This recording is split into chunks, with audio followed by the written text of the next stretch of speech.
예, 특수교육학 5주차 강의입니다. 인터넷 강의로는 세 번째 시간입니다. 첫째 시간에서는 첫째 주차에서는 특수교육학 개론 공부 어떻게 할 것인가를 봤고, 두 번째 차시에서는 우리가 특수교육 어떤 눈으로 볼 것인가가 이야기되었고, 세 번째는 특수교육과 통합교육이라는 제목으로 정의 이 등을 봤습니다. 통합교육을 본 거는요, 일찍 본 거는 특수교육의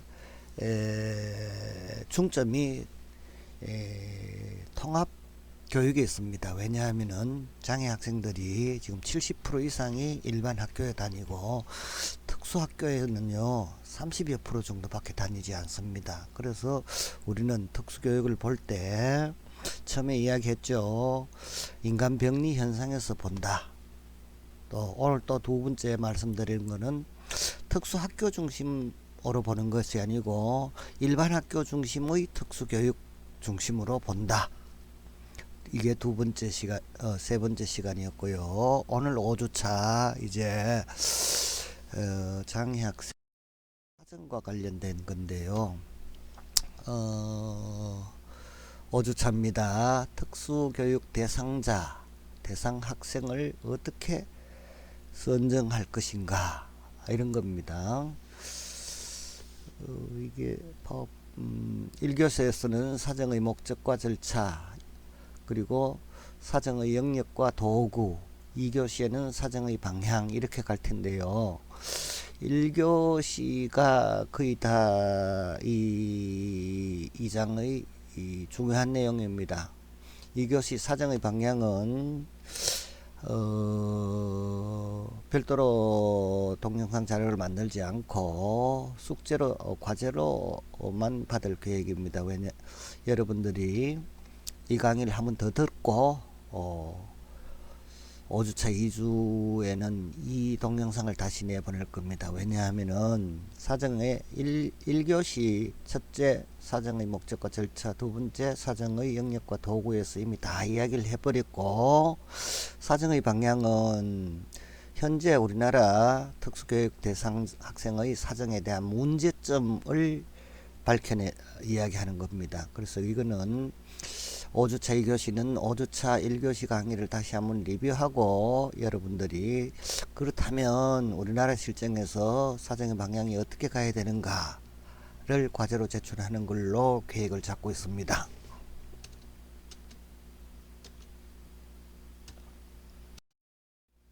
자, 2교시 특수교육 대상 학생의 사정 절차, 사정 목적과 절차, 교재 2장입니다. 2장 특수교육 대상 학생의 사정 목적과 절차. 사정 목적, 첫째, 교육계획 수립을 위해서 사정을 해야 된다.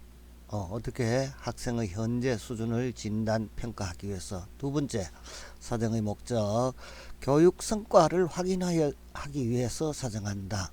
교육 목표의 성취도를 확인하기 위해서. 세 번째, 사정의 목적, 프로그램이 적합하냐, 적합도와 효용도를 점검한다. 프로그램 점검. 사정의 목적 네 번째는 특수교육의 적격성 결정, 대상자로 선정이 적절하냐. 자, 이거를 보는 거는 첫째, 어디 학교에서 일반 학교에서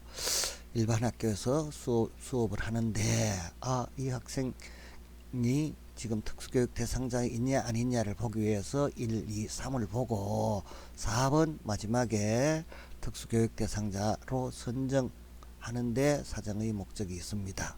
제목이 특수교육 대상 학생의 사정 목적이기 때문에 어디에서 일반 학교에서 지금 수업받고 있는 학생 중에서 얘가 특수교육 대상자냐 아니냐 하는 목적, 사정 목적이기 때문에 1, 2, 3, 4 보편적인 사정은 1, 2, 3에 해당되고, 우리는 4 특수교육의 적격성 결정하기 위한 사정의 중요한 목적이 있습니다.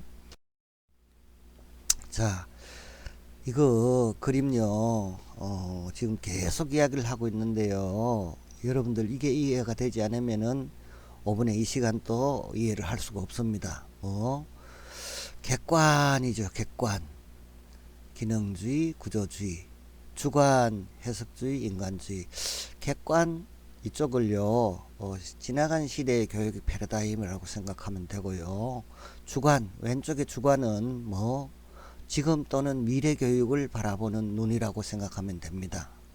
그래서 사정 문제도 기능주의, 구조주의에 의한 사정이냐, 인간주의, 해석주의에서 사정을 보느냐에 따라서 그 내용이 전혀 달라지기 때문입니다. 우리는 특수교육을 기능주의, 구조주의, 해석주의, 인간주의 등 다중 패러다임에 의해서 보되 어디에 중점적으로 본다? 인간주의 쪽에 중점을 두고 봐야 된다. 인간주의는 뭔지는 모르겠지만 주관적인 입장에서 현 체제를 문제가 있다. 그래서 갈등을 해소해야 된다. 개혁, 거시 이런 시각으로 보는 겁니다. 또 그렇게 보면 어떻게 본다 했고요? 뭘 봐야 되지요? 인간 병리로 보느냐, 사회 병리로 보느냐. 앞에 지나간 그림에 기능주의, 인간 병리로 봅니다. 구조주의, 인간 병리로 봅니다. 그 다음 해석주의, 인간주의 또는 교육에서의 구성주의는 뭘로 본다고? 모든 눈을 사회병리 현상으로 봅니다. 학생이 공부 못하는 건 누구 책임이라고요? 사회의 책임이야. 학교와 교사, 그 학생을 둘러싸고 있는 환경이 문제라는 거죠. 그래서 뭐 지금 지배하고 있는 학문의 가장 바탕은 생태학입니다. 그래서 생태학 쪽으로 또 구성주의 쪽으로 자, 여기 다시 봤습니다. 누가 문제였죠? 위에 그림에서 바나나를 따먹지 못하는 키 작은 학생을 문제 학생으로 봤습니다. 밑에는 어떻게 해요? 사회가 문제가 있었지. 키 작은 학생한테 이런 지원을 해주면은 얘도 성공할 수 있잖아. 예. 우리 교육의 바탕은 밑에 생태이론 기준으로 특수교육을 봐야 됩니다. 두 가지 이야기 드렸고 수업으로 갈게요. 특수교육 적격성 결정. 얘가 특수교육이 적절하냐 안 적절하냐를 보는 기준은 첫째, 학생의 조건 및 발달 정도. 학생의 조건, 장애를 가졌나 장애를 가지지 않았나, 조금의 도움이 필요하냐 많은 도움이 필요하냐. 두 번째, 특수교육 서비스를 받나 안 받나. 특수교육을 받나 안 받나고. 특수교육은 우리 앞에서 2교시 2주 지금 5주차니까 4주차에서 봤습니다. 뭐 특수교육 더하기 관련 서비스였어요. 그래서 두 번째 1-2는 뭐 특수교육을 받고 특수교육 대상자냐 아니냐, 특수학교에 다니느냐, 특수학교에 다니거나 특수학급에 다니거나 일반 학교에서 특수교육을 수혜를 받느냐 안 받느냐 여부이고, 세 번째는 관련 서비스를 받느냐 안 받느냐입니다. 그리고 통합의 정도, 얼마나 많은 시간을 일반 학생들한테 같이 하느냐, 아니면은 특별한 서비스, 특별한 교육 서비스를 받느냐. 이거는 통합의 정도, 최소 제한적 환경 LRE 측면에서 봐야 되겠습니다. 전통적인 특수교육은 어느 쪽에서 봤다고요? 객관으로 본 거지요. 어떻게? 기능주의 또 구조주의 측면에서 봤는데, 특수교육에 있어서의 전통적인 특수교육의 적격성 결정의 문제점. 자, 뭐 쪽으로 봤다고? 인간병리 쪽으로 본 겁니다. 분류, 장애 분류, 시각장애, 청각장애, 뭐 1급, 2급, 이런 분류 결정만 좌우하는 사정만 해왔습니다. 얘는 청각, 뭐 못하는 것만 찾아내는 거죠. 두 번째, 그런데 분류 그게 적당하냐, 신뢰도와 타당이 있느냐, 평가에서 아주 중요하죠. 신뢰성과 타당도가 확보된 분류였는가, 그렇지 못했다. 세 번째, 유용한 장애 범주 도출에 실패했다. 이건 무슨 말이냐 하면은 교육과 사회복지를 제공해 줄 수 있는 장애 범주를 도출해내야 되는데 지금 우리는 교육에서는 11가지 또 보건복지부에서는 18가지 다양하게 하고 있습니다. 이런 범주 도출에 실패를 했다. 네 번째, 분류하고 진단평가하고 거기에 따른 프로그램이 개발되고 그 다음 거기에 따른 프로그램이 투입되고 프로그램 적용상의 진보 점검이 이루어지고 또 프로그램의 재평가를 통해서 그래서 어느 한 군데만 집중되는 것이 아니고 분류, 프로그램 개발 보급, 프로그램의 적용, 프로그램의 진보 점검, 재평가 등 과정에서 공통의 자료로 활용되어야 되는데 앞에 하나만 집중해 왔다. 이런 것이 전통적인 특수교육적 격성 결정의 문제점으로 제기되고 있습니다.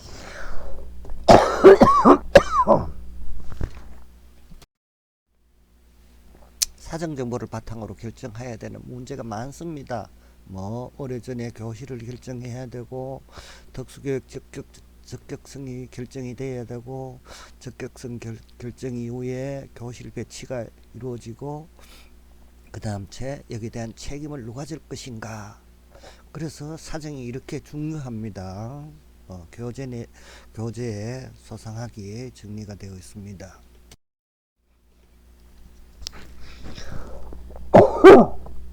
장애학생 사정에 대한 권고사항. 장애학생 일반 학생 사정이 아니고 장애학생 사정은 어떻게 해야 되나. 장애학생의 교수 반응을 수업을 해보고 수업에서 나타난 것을 토대로 의사결정을 위하여 전통적인 분류과정은 없어져야 된다. 이게 포커스가 되겠고 실제로는 첫째, 과학적으로 타당하고 지속적인 진보의 점검은 효과적인 서비스를 도출하는 교수 결정을 안내해 주어야 되는데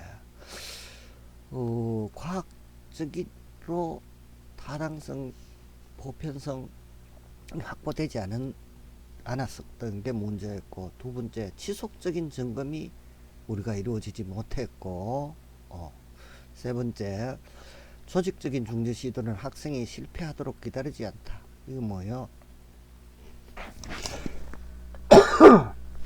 긍정적 행동 지원은 뭐라고? 행동이 일어나지 않도록 환경을 조성해 주는 겁니다. 마찬가지로 중재 시도는 학생이 실패하는 것을 보고 특수교육을 서비스를 제공하는 게 아니고 장애 학생이 될 가능성이 없도록 환경을 사전에 조치한다는 겁니다.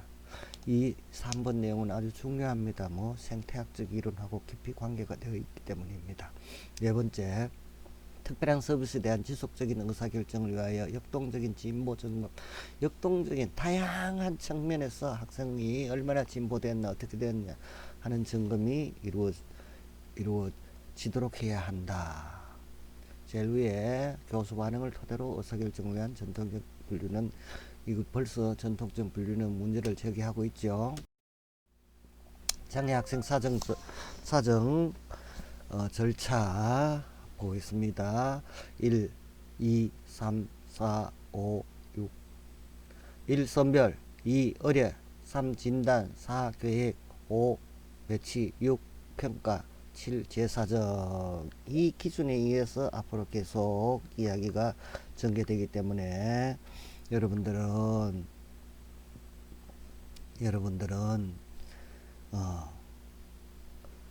이 절차 단계 사정 절차 1번에서 선별 2. 의뢰 3. 진단 4. 계획 5. 배치 6. 평가 7. 재사정. 장애학생 사정 절차 7단계 됐습니까? 이 큰 틀 속에서 봐야 됩니다. 자, 여기서 중재 반응 한 개 용어 볼게요. 중재 반응. 어려할 학생의 교육적 수행과 사회적 성과 전형적인 학생은 뭐 일반 또래 학생,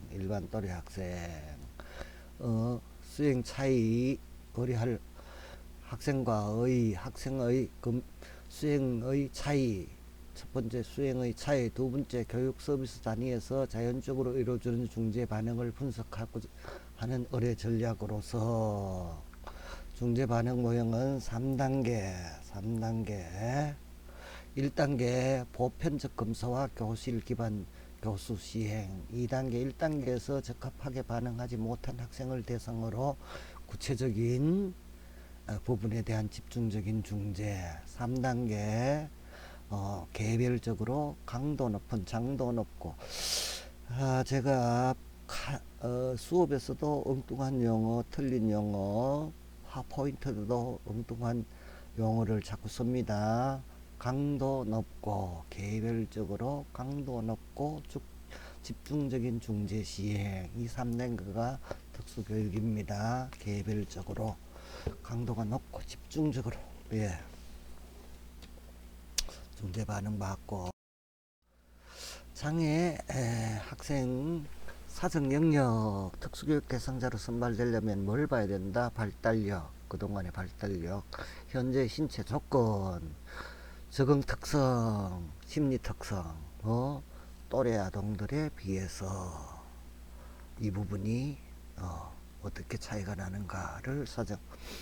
앞에 장애 학생 사정 절차 봤죠? 선별 의뢰 진단 계획 배치 평가 재사정. 또 한 개 봐야 됩니다. 앞에 지금 화면입니다. 장애 학생의 사정 영역, 발달력, 신체 조건, 적응 특성, 심리 특성.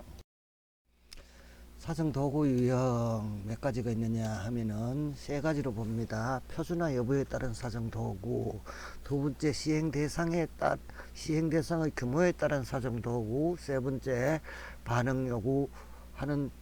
반응을 요구하는 방식에 따른 사정 도구. 세 가지. 자, 다시 한번 앞에 우리 사정 절차, 선별, 의뢰, 진단, 계획, 배치, 평가, 재사정. 그 다음 또 뭘 봐라 그랬죠? 사정 영역, 발달력, 신체 조건, 적응 특성, 심리 특성. 지금은 사정 도구 보는데, 도구는 몇 가지? 표준화 여부에 따른 거, 시행 대상의 규모, 반응을 요구하는 방식. 세 가지. 표준화 여부에 따른 사정 도구는 표준화 여러 가지 제품의 종류와 규격, 표준이죠. 표준 스탠다드. 그 다음 형식적 검사와 비형식적 검사가 있습니다. 표준화를 통해 구성된 절차, 시행 절차, 채점 방식, 결과 해석 등을 엄격히 규정하고 있는 사정 도구를 형식적 검사를 하고, 비형식적 검사, 표준화 과정을 거치지 않는 도구. 표준화 여부에 따른 검사 도구, 우리 몇 가지로 본다고? 첫째, 표준화 여부에 따른 사정 도구. 두 번째, 사정 대상의 규모에 따른 도구. 세 번째, 반응을 요구하는 방식에 따른 사정 도구 본다 그랬죠. 그 첫 번째, 표준화 여부에 따른 사정 도구는 점수 비교 방식에 따른 사정 도구. 첫째, 규준 참조 검사와 중거 참조 검사.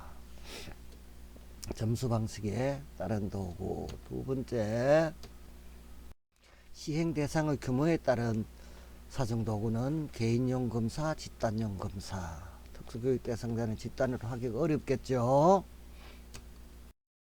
반응을 요구하는 방식에 따른 사정 도구 중요합니다. 동작성 검사와 언어성 검사. 왜? 언어가 되지 않는 학생한테는 뭘 해야 되죠? 동작적 검사 해야 되죠. 그 다음 언어가 가능한 아이는 언어성 검사를 해야 됩니다. 사정 과정에 따른 검사 도구는 선별 검사, 진단 검사. 사정 영역에 따른 검사 도구는 학습, 지적 능력, 적응 행동, 성격, 운동 영역. 사정 과정에 따른 검사, 선별 검사에는 어떤 게 있는가? 진단 검사에는 어떤 게 있는가? 사정 영역은 사정 영역에 따른 도구는 학습 능력 하나, 둘, 셋, 넷, 다섯 개 등으로 봤습니다. 사정 결과 해석 세 가지입니다. 점수 산출하고 지수 해석하고 프로파일 작성하는데, 점수 산 원점수, 환산점수, 지수, 원점수, 환산점수, 지수, 원점수, 환산점수. 자, 정상분포 곡선에서 봤습니다. 정상분포 곡선에 마이너스 2표준 편차가 어딥니까? 3표준 편차가 어딥니까? 그래서 평균이 100이고 표준 편차가 15인 표준화된 검사의 경우 지수 100을 중심으로 1 표준 편차 범위인 85와 115 사이에 68%가 됩니다. 이 표준 편차에서는 95%, 3표준 편차에서는 99.7%를 포함하고 있다. 그래서 3표준 편차, 2표준 편차, 편차 점수. 이거 정상분포 곡선은 뭐라고요? 자연적인 현상은 모집단에서 모든 현상이 이와 같이 나타나는 겁니다. 자, 특수교육 정의에서 우리가 몇 표준 편차, 2표준 편차로 보느냐, 3표준 편차 보느냐. 그 다음 플러스 편차는 뭐라고? 영재하를 이야기하는 거라고 이야기했습니다. 사전 결과 해석, 지수의 해석, 지수를 해석할 때는 측정의 표준 편차를 이용하여 측정한 지수로 특정 그래서 앞에 말한 적입니다. 몇 표준 편차, 몇 표준 편차, 이게 지수입니다. 측정의 표준 오차, 특정 검사를 할 때 특정 피검사가 여러 차례 실시하고 그 피검사 정상분포의 표준 편차. 결과 해석, 프로파일을 작성해야 됩니다. 피검자의 내적 능력을 비교하기 위해 피검자가 획득한 검사 점수를 비교하는 방법. 백분위 점수 프로파일, 원점수 프로파일, 지수 프로파일. 5주차 1교시 과제입니다. 과제. 장애인 등에 대한 특수교육 대상자 선별검사 및 진단평가 영역은 장애인 등에 대한 특수교육법 시행 규칙을 봐야 됩니다. 이야, 시간이 너무 부족합니다. 벌써 22분이라서 더 이상 못하고 여기서 마쳐야 될 것 같습니다. 동영상 25분 안에 정리를 해야 여러분들이 원활히 볼 수 있다고 학교에서 25분으로 규정하고 있습니다. 자, 다음 주에 5주차에는요, 이 5주차 1교시 내용을 다시 한번 올릴 계획입니다. 올리고 나서 여러분들이 이걸 보고 책을 보고 문제점을 만들어 찾는 겁니다. 사정 도구의 타당도와 신뢰도 확보 방향. 우리나라 특수교육이었습니다. 두 번째, 사정 절차를 어떻게 확립할 것인가. 세 번째, 사정 영역을 어떻게 확대할 것인가. 네 번째, 기능의 제한과 강점 파악. 다섯 번째, 지원을 위한 정보 수집 확대 강화. 5주차 이 동영상 그대로 올린다 그러는데 똑같은 내용은 아닙니다. 제가 또 보완해야 될 거 나오니까 5주차 같은 거 안 봐야지 하면 안 됩니다. 예, 교직 과정에 좋은 선생님을 되기 위한 여러분을 응원합니다. 좋은 선생님은 특수교육 대상자도 이해하고 특수교육 대상자한테도 그들한테 적절한 교육적 서비스를 제공하는 것을 좋은 교사로 포함하기 때문에 교직 과정에 이 과목을 공부합니다. 박수 1번. 오늘 강의 이것으로 마치겠습니다. 수고하셨습니다.